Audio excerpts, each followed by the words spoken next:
My mom begged me to come home for the holidays.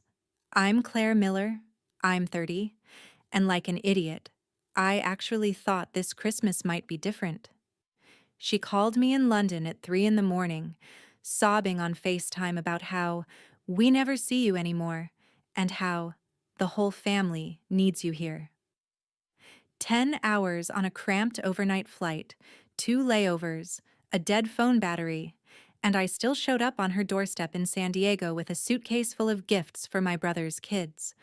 I was exhausted, smelled like airplane coffee, and my back was killing me. I rang the bell, heart pounding a little, stupidly hoping she'd hug me like she used to when I was a kid. The door flew open. No hello. No, how was your flight? No hug. Just my mom staring at my suitcase and saying, like it was the most normal thing in the world, "You'll babysit your brother's kids. We're going on a family trip." My brother stepped into the doorway, sunglasses on, duffel bag over his shoulder, the kids hanging off his arms. He smirked and said, "Hey guys, don't wipe your snot on Aunt Claire. She's jet-lagged." They all laughed like I was the punchline to a joke. My parents, my brother, the kids, everybody cracking up while I stood there with airplane hair and a credit card bill full of tickets I'd paid for. I didn't yell. I didn't cry. I just felt something in me click off, like a switch. I smiled, set my suitcase down in the entryway, looked my mom right in the eye, and said one sentence. And that was the moment everything flipped. The laughing stopped, the color drained from their faces, and my mom kept whispering, "No, no, no way." By the time I was done, their dream vacation wasn't happening. Their house was on the line, and I was finally done being their free babysitter and personal bank. Stay with me until the end, and I'll tell you exactly how one ungrateful daughter ruined her family's perfect holiday and took her life back in the process. The funny thing is, the moment I said that one sentence, the whole room froze. But to really understand why, you have to know what those people at the door had been doing to me for years. My mom didn't just miss me when she called me in London. 2 weeks before that 3 a.m. FaceTime, she had already texted me screenshots of crazy expensive holiday prices, hinting that she and my dad could never afford a trip like that unless I helped a little, just this once. Just this once was how every single favor started. When my dad needed knee surgery, I wired money. When my brother Jason maxed out his credit cards on his big e-commerce idea, I helped him consolidate his debt. When the water heater broke and the mortgage was overdue, I sent money, and my mom posted photos the next week from a new brunch place downtown. I live in a tiny flat in London. I cook most of my meals at home. I walk to work in the rain, and somehow I was still paying for Uber Eats and streaming services in a house I didn't live in on a continent I didn't even live on anymore. The thing is, this time, before I booked my own ticket home, I paid attention.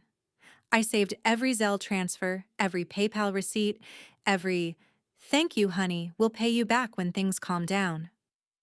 I also noticed something else. An email from the bank with my name on a mortgage I did not remember signing up for, because a few years ago they had put me down as a co-borrower just to get a better rate, and I had been covering the shortfalls ever since. So while my mom was crying on FaceTime about how the kids miss you so much, Mia keeps asking when Aunt Claire is coming, I was sitting on my bed in London, staring at my banking app, realizing that the only time my family treated me like part of the group was when a bill was due.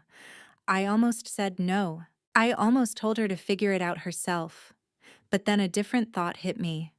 If they were willing to drag me halfway across the world to use me as a free babysitter and walking credit card, I was finally willing to show them what it looks like when I stop playing along. I booked my flight, but I also booked a call with a financial advisor, downloaded 3 years of statements, and had a simple document drawn up on a legal template site. So standing in that doorway in San Diego, while Jason laughed and my mom announced my babysitting schedule like it was a done deal, I wasn't just the tired, jet-lagged daughter they were used to. I rolled my suitcase inside, let the kids jump around my legs, and followed them into the kitchen where their printed itinerary was laid out on the counter like a glossy promise. Resort photos, flight times, family package, in bold letters. My mom tapped the brochure and said, "See? This is why we needed you here, honey. The kids will stay with you. We'll finally have a real vacation. You always say we should take care of ourselves." I looked at the resort name, recognized the card number on the confirmation email open on her phone, and felt that same switch in my chest flip again. They thought I had come home to be their built-in nanny and bank. I had actually flown 10 hours to do something I should have done years ago. So I smiled, asked my mom to get everyone into the dining room. "So we can go over a few things before you leave," opened my laptop on the table, and pulled up the stack of digital receipts that would turn their family trip into the last time any of them saw me as a free resource. My dad sat at the head of the table like it was some kind of family meeting. My mom hovered by the counter clutching that printed itinerary, and Jason was scrolling his phone, half listening, Mia and Logan spinning in circles on the tile. I slid my laptop closer, turned the screen so they could all see, and said as calmly as I could, "Before you go anywhere, we need to talk about money." Jason groaned. "Claire? Seriously? Right now?" My dad muttered something about timing under his breath. My mom gave me that wounded look and said, "Honey, we've been under so much stress. Can we please not start a fight before we even leave?" I didn't raise my voice. I just clicked to the first folder on my screen labeled Miller Household and opened a spreadsheet. Every line was dated, color-coded, and brutally clear. "Last March," I began, "you called me because the mortgage was 2 months behind. I wired $1,200. In June, Jason's business expenses maxed his card. I sent $2,500. When the water heater broke, $900. When Dad's truck needed new tires, $600. When the electric bill was past due, $300 here, $400 there. Every month for 3 years there's something." I scrolled slowly so they could see the amount stacking up, highlighting entries as I spoke. This is not counting the Disney Plus, Hulu, Netflix, Spotify Family Plan, your Walmart Plus, the cell phone plan, the random emergency Venmo requests that somehow always line up with Black Friday or Labor Day sales. Jason straightened in his chair, color draining from his face as he recognized his own "I swear I'll pay you back next month" memos in the notes column. My mom's hand flew to her mouth when she saw her texts screenshotted next to deposits for gas money to visit Grandma, followed by photos of her at a new nail salon. My dad's jaw tightened when he saw the PayPal transfer labeled knee surgery copay, and then the receipt for a brand new flat screen that showed up the same week. "This isn't fair," my mom whispered. "You're making us look like bad people." I shook my head. "I'm not making you look like anything.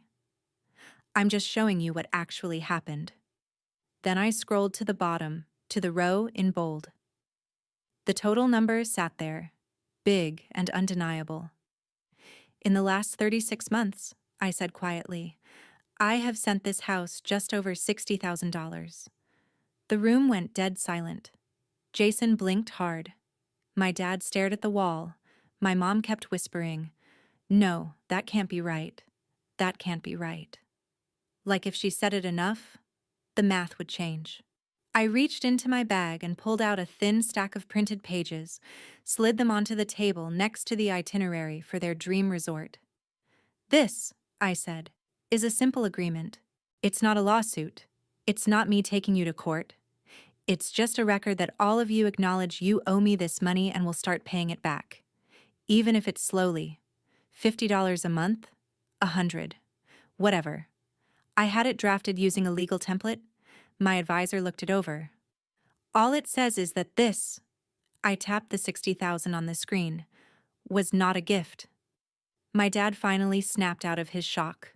"We are family," he barked. "You don't put family in debt like that." "What?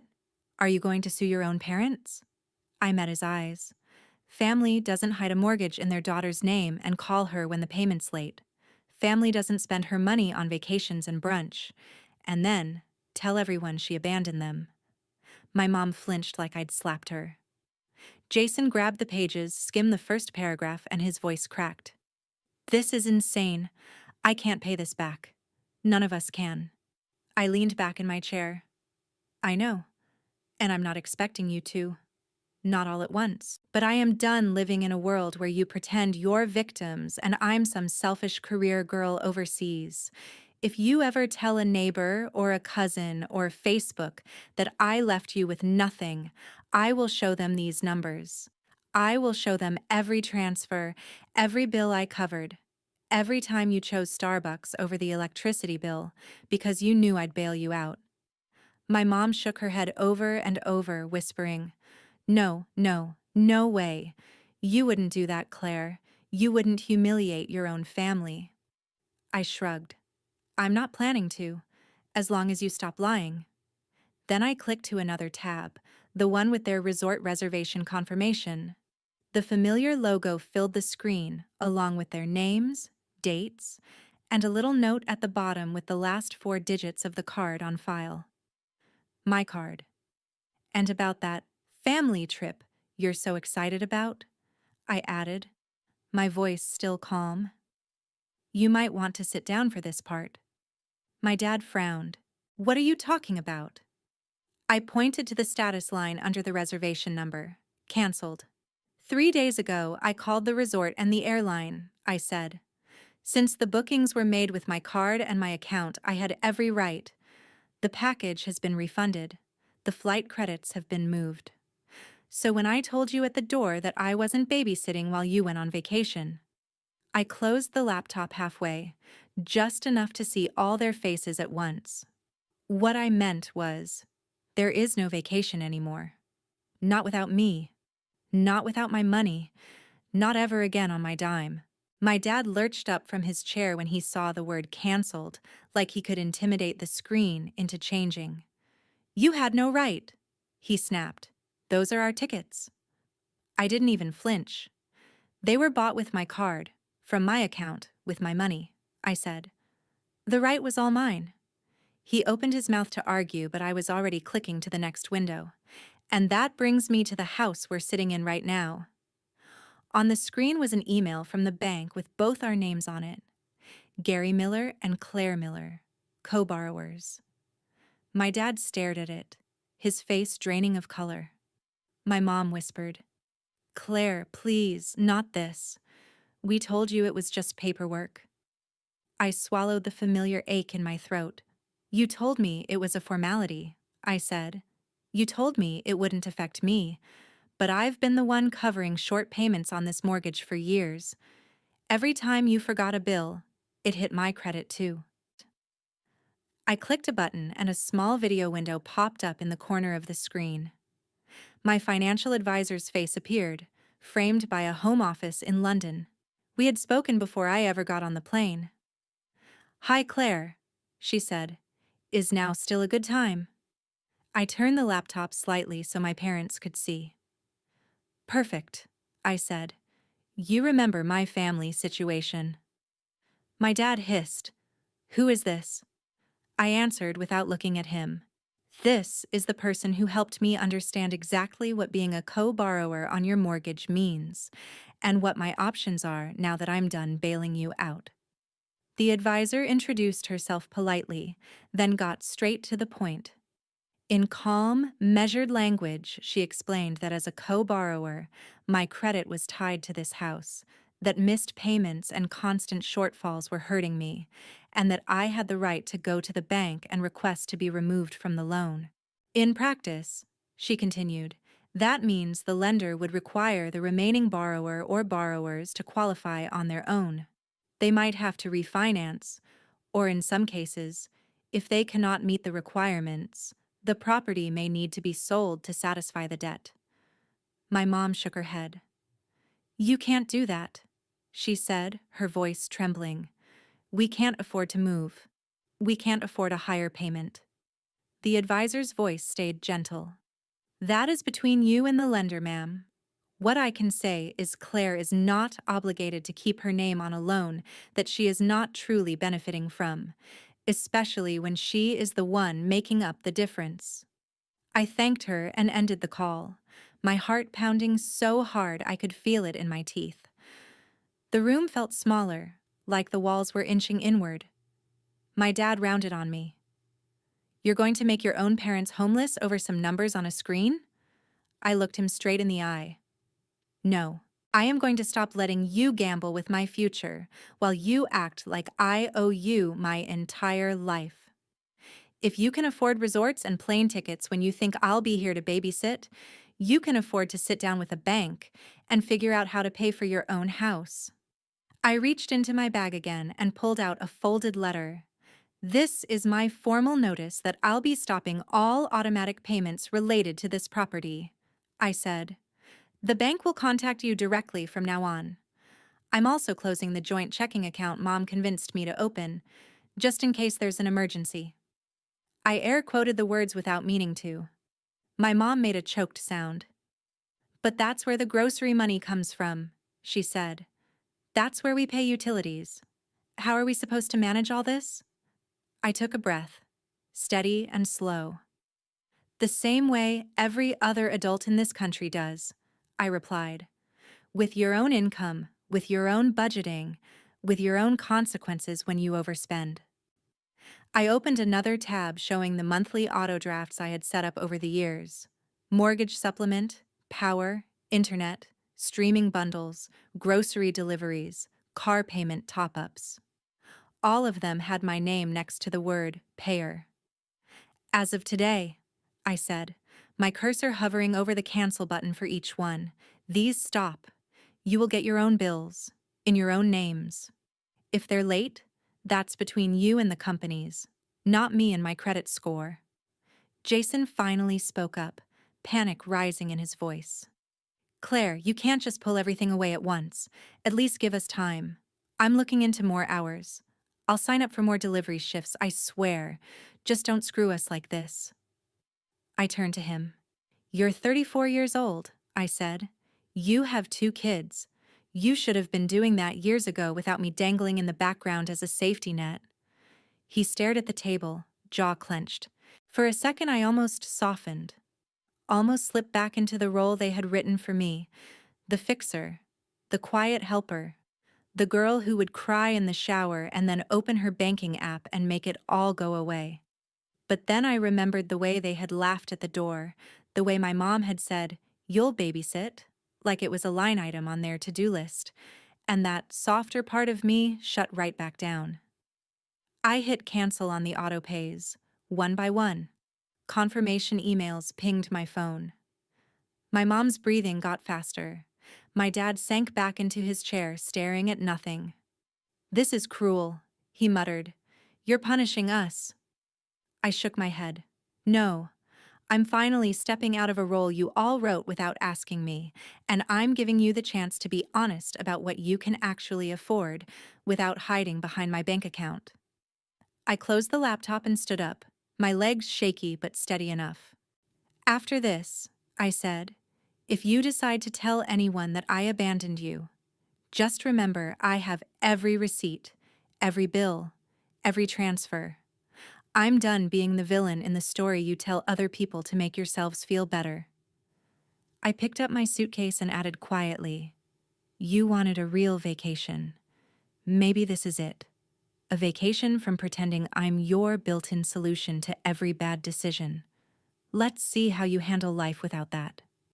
My dad finally snapped when he saw me rolling my suitcase toward the hallway. He jumped up so fast his chair scraped the tile. "If you're walking out after this little show, don't bother coming back," he barked. "You're not welcome in this house if you're going to hold money over our heads." My mom reached for my arm. "Gary, stop. She just needs to calm down. We can talk about this," she said, but she didn't actually move to stand between us. Jason stared at the floor, silent. I paused in the doorway, hand on the handle, every muscle in my body shaking. A part of me wanted to drop everything, apologize, say I'd figure something out like I always did. Instead, I straightened up and said, "You're the one who decided my value here was measured in what I pay for. If I'm not welcome without my credit card, then I was never really welcome at all." My dad jabbed a finger toward the door. "Get out," he said, "and don't come crying to us when London chews you up and spits you out." I almost laughed at that. London wasn't the city that had been eating me alive. This kitchen was. I stepped outside, the California sun hitting my face, and pulled the door shut behind me. No one followed. No one called my name. The only sound was Mia and Logan arguing about a cartoon from the living room, blissfully unaware that their vacation had just evaporated. I ordered an Uber and dragged my suitcase to the curb, feeling more homeless than I actually was. The driver loaded my bag into the trunk and asked, "Where to?" I took a breath and gave him the address I had never given my parents. A high-rise in downtown San Diego, 15 minutes from their quiet little street, but a completely different world. 6 months before, after one too many midnight money transfers and guilt trips, I had used my savings and my steady UX salary to put a down payment on a tiny one-bedroom condo. I told my family I was just thinking about coming back to the States someday, but I had already signed the papers. The plan was to move in slowly, quietly, once I figured out how to disentangle myself from their finances without blowing everything up. Tonight proved there was no gentle way to do it. When the Uber pulled up in front of the glass building, it felt surreal. I swiped my key fob, wheeled my suitcase through the lobby I'd only seen twice, and rode the elevator up to the 8th floor. The condo smelled like fresh paint and new carpet, not like anyone's cooking or stress or desperation. Just empty. Mine. I dropped my suitcase in the middle of the living room and stood by the window, looking out over the city lights. For the first time in years, my phone wasn't buzzing with, "Can you send something until Friday?" Or, "The card got declined, can you fix it?" I opened my banking app and went through the last few things I still paid for that weren't in my name. The family Disney Plus? Canceled. The Hulu bundle? Canceled. The Spotify family account, the shared cloud storage, the random Apple charges for games the kids downloaded. Canceled, canceled, canceled. Each confirmation email felt like cutting a string that had been wrapped around my ribs for a decade. I brewed myself a cup of cheap grocery store coffee in my brand new, barely stocked kitchen and sat cross-legged on the floor because I didn't even have a couch yet. In the quiet, without my mom's constant sighing or my dad's TV blaring, the doubts rushed in. What if I'd gone too far? What if they really couldn't keep the lights on without me? What if I had just turned into the selfish, ungrateful daughter my dad always warned me not to be? Then I remembered how my mom had opened the door like I was a maid showing up for a shift. I remembered Jason joking about the kids wiping their snot on me while they all laughed, assuming I'd just slide into place and make their plans possible. And underneath the fear and the guilt, something else settled in my chest for the first time in years, a thin, quiet layer of peace. They were going to feel the impact of my absence, no doubt. The bills would come, the late fees would stack, and the life they'd built on top of my invisible paycheck would start to wobble. But tonight, in this tiny, echoing condo, there was no one to save but me. I took a sip of coffee, opened my laptop again, and watched as the new emails started to roll in from the bank, the utility companies, the streaming services, all of them confirming what I already knew. For the first time, my family was on their own. The first sign that my decisions were actually hitting them didn't come from a phone call or a text. It came from Facebook. About a week after I moved into the condo, my friend Emma sent me a screenshot with a simple message. Have you seen this?" It was my dad's profile, his name right there above a long, dramatic status about how some kids forget who raised them the second they get a fancy job overseas, and how he and my mom were left with nothing right before Christmas. He never used my name, but he did not have to. Our daughter flew in from London and decided money was more important than blood. He had written, "Pray for us." Underneath were comments from people who had known me since I was in braces. "So sorry, Gary, that is awful. Kids these days do not understand family. You gave her everything and this is how she repays you?" One woman added, "If she will not help, maybe set up a GoFundMe, we will share it." My stomach twisted like I had swallowed ice. He was doing exactly what I had warned him not to do, turning himself into the helpless victim and me into the cold-hearted villain, rewriting the entire story for an audience that had no idea how many times I had paid their bills in silence. For a minute, I paced my tiny living room, phone in my hand, fingers hovering over the call button. I almost drove back to that house, almost begged him to take it down, almost offered to reinstate one of the payments just to make the humiliation stop. The old version of me, the one trained to fix everything, was clawing at the inside of my chest. Then I pictured the spreadsheet on my laptop. I pictured the email tying my name to their mortgage, the stacks of transfers, the way my mom had looked past my face and straight at my suitcase when she opened the door, like I was a delivery driver dropping off a package. That image snapped me back. Instead of calling my dad, I opened my email and pulled up the thread with my financial advisor. I told her about the post, about how my family had been using my money for years while claiming they were barely getting by, and I asked one simple question. Was there anything else I needed to do to protect myself now that I had cut them off? She responded with a calm, detailed reply about documenting everything, saving copies of every transfer and bill, and making sure the bank and any relevant agencies had the full picture of who had actually been paying what.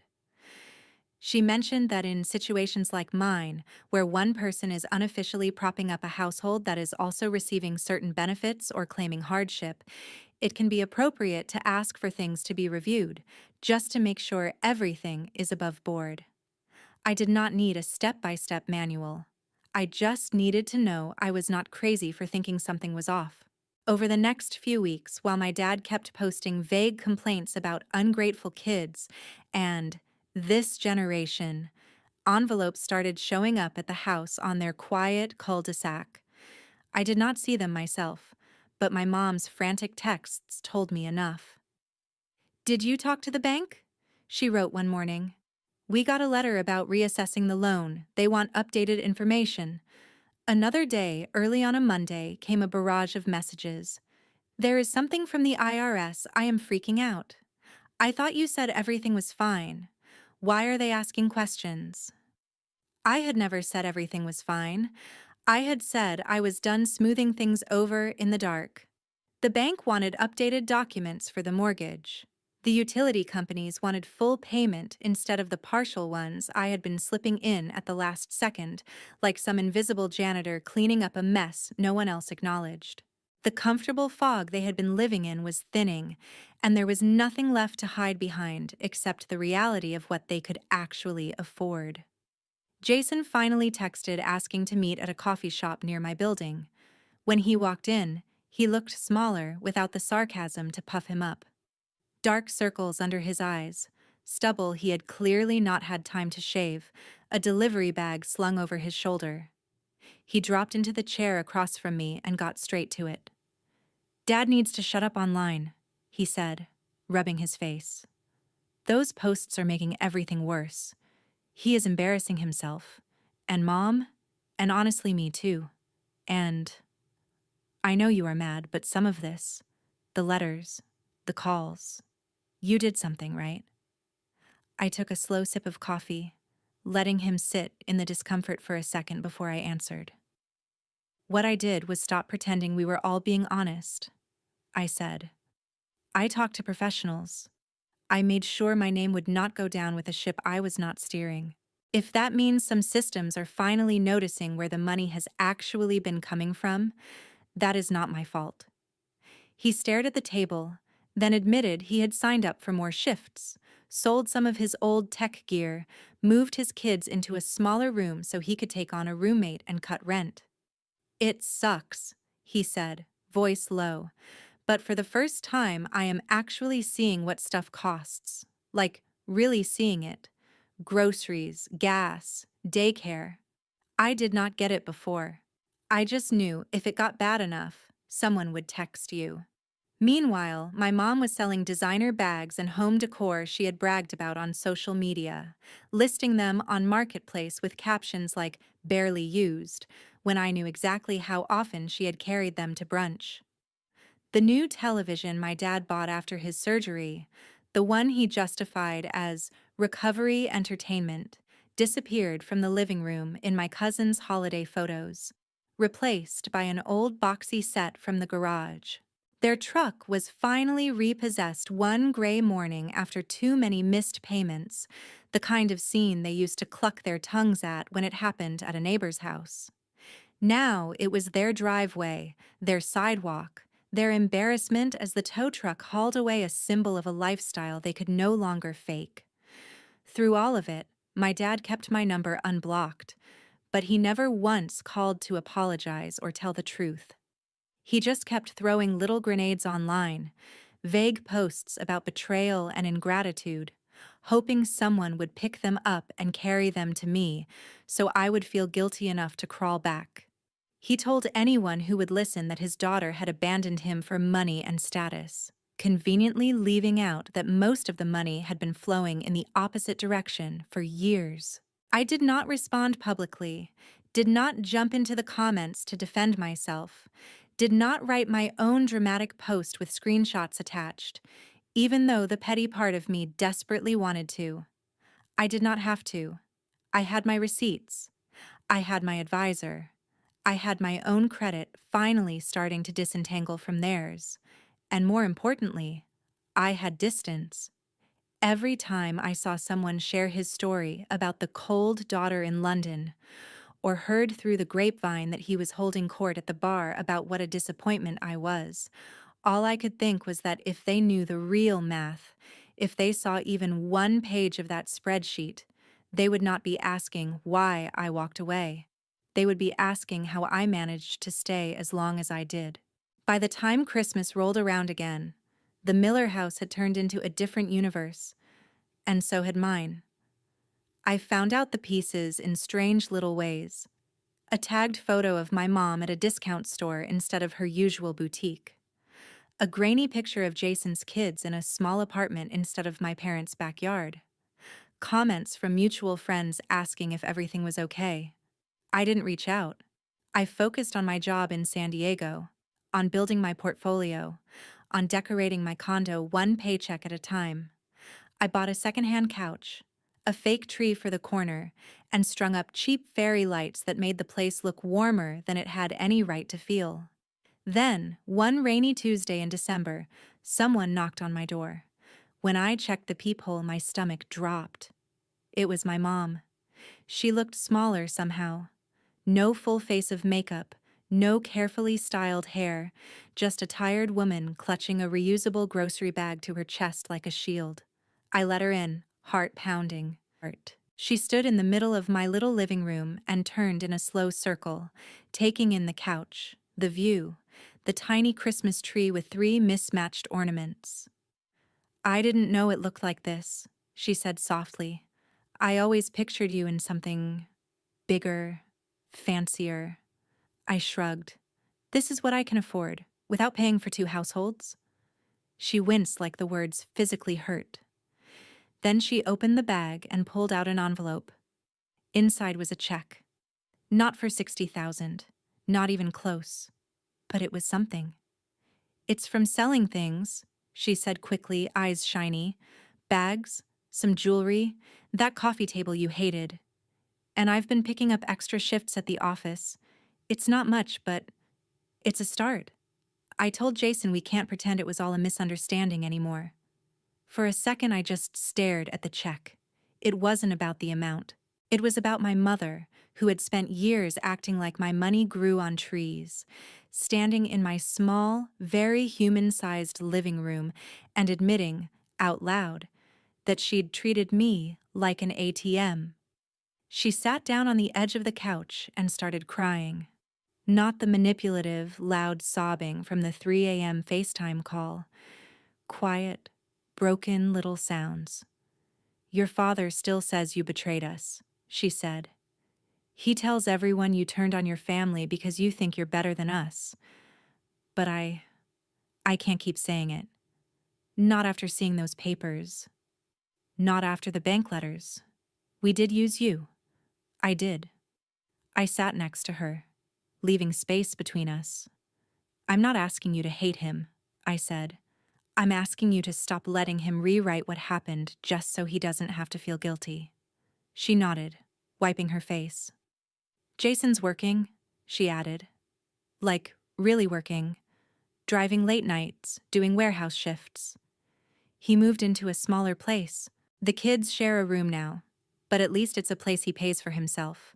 He wanted me to tell you thank you for the spreadsheet."